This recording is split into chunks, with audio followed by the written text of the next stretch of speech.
people would tell themselves a story of why they were like the way they were. And then they would live out that story, talking like that because it made them feel uncomfortable, even though it's true. And I realized at a young age that whatever you tell yourself, whatever story you tell yourself is what you're going to live. You're going to cause and create your future.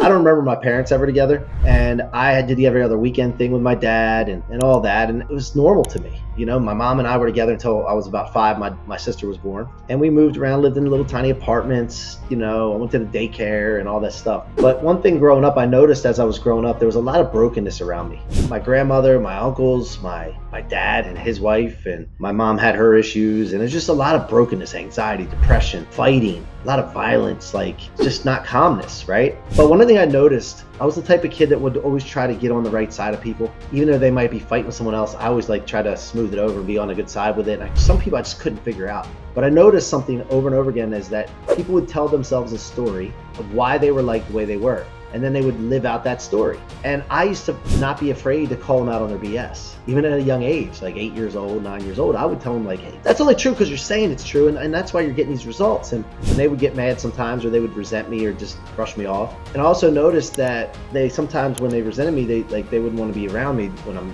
talking like that because it made them feel uncomfortable, even though it's true. And I realized at a young age that whatever you tell yourself, whatever story you tell yourself is what you're going to live. You're going to cause and create your future. And I started telling myself of what I was going to do and why I was going to do it. And I couldn't do the other thing because I had to make sure I wasn't like them, broken. I love everybody. I'm a guy that loves people. I love everybody. I don't have to like what they do. I don't have to like what they say, but I love all people. And I understand that there's a human being, and then there's layers that are poured on top of them from the experiences and the bashings that they've taken in life that just encases you. So I understand underneath that, all of that is a human being. You know, growing up and all that stuff, I just realized that I didn't want to have that problem. I didn't want to be in that. But Kelly, my life wasn't always perfect though. I did have moments where I partied my butt off in college and got to dark spots, and because I got off track and off that mission. But what I've noticed is that I didn't want to be the person that was living out a story that I was telling myself, which wasn't the life I wanted to live.